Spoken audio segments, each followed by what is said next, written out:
जी नाज़रीन, असां मौजूद आहियूं मुबारकपुर सां ॻोठ अब्दुल्ला बुरड़ो में, जिते बुरड़ा आल बुरड़ा वेलफेयर एसोसिएशन पारां मच कचहरी कई वई आहे। मीराला रखे बुरड़ जी मेज़बानी हेठि हिते मौजूद आहिनि। असां आल बुरड़ा वेलफेयर एसोसिएशन जा अॻुवान अचो त उन्हनि सां ॻाल्हि ॿोल कयूं। ही सकाफ़ती दिहाड़ा इन लाइ रखिया विया आहिनि असां सिंधियुनि मां इहा पुराणी पंहिंजी जेका शुनाख़त आहे उहा ख़तमु न थिए।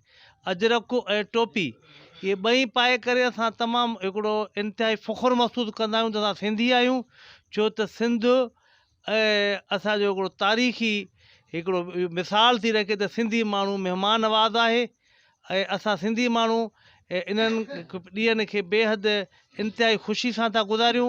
असां आल बुरड़ा वेलफेयर एसोसिएशन जे तरफ़ां पूरी सिंधी क़ौम सां, जीअं ॿियूं सिंधी क़ौमूं आहिनि उन सां आल बुरड़ा वेलफेयर एसोसिएशन बि 6 डिसंबर शाना बशाना मल्हाईंदी आहे ऐं मल्हाईंदी रहंदी ऐं मल्हाईंदासीं।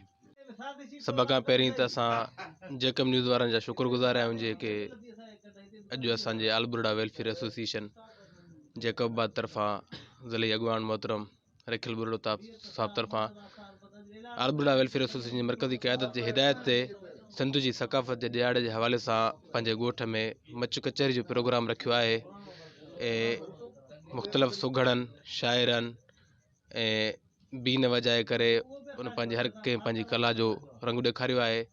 तमामु घणो मज़ो आयो आहे। इनशाअल्लाह असांजूं तयारियूं हलनि पियूं। 6 डिसंबर जे हवाले सां सिंधी मीडिया तरफ़ां जेको ॾिहाड़ो मुनक़द कयो वियो आहे इनखे भरपूर नमूने सां ईद वांगुरु मल्हाईंदासीं। सिंध जी सकाफ़त आहे असांजी, असां पंहिंजी सकाफ़त खे उजागर कंदासीं।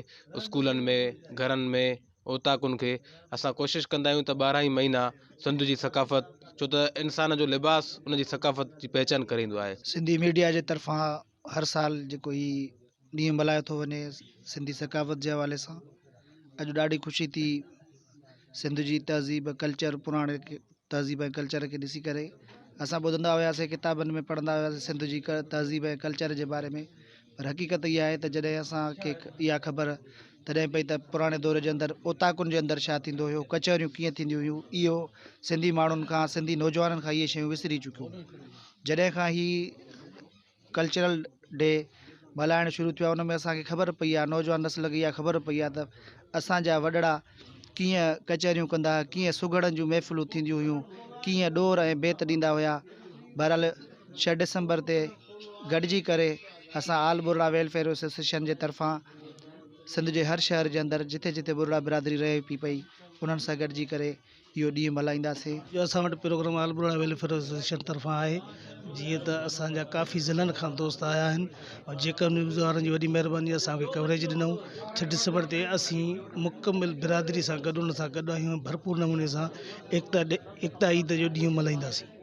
जी नाज़रीन, कचहरी में मौजूदु आल बुरड़ा वेलफेयर एसोसिएशन जे अॻुवान जूं ॻाल्हियूं मौजूदु उन्हनि ॿुधायो त 6 डिसंबर असांजो जेको आहे क़ौमी ईद आहे, उन ईद खे असां भरपूर नमूने सां जोश व ख़रोश सां मल्हाईंदासीं। कैमरामैन अमजद खोसो सां गॾु मुश्ताक खोसो, जेकब न्यूज़ मुबारकपुर।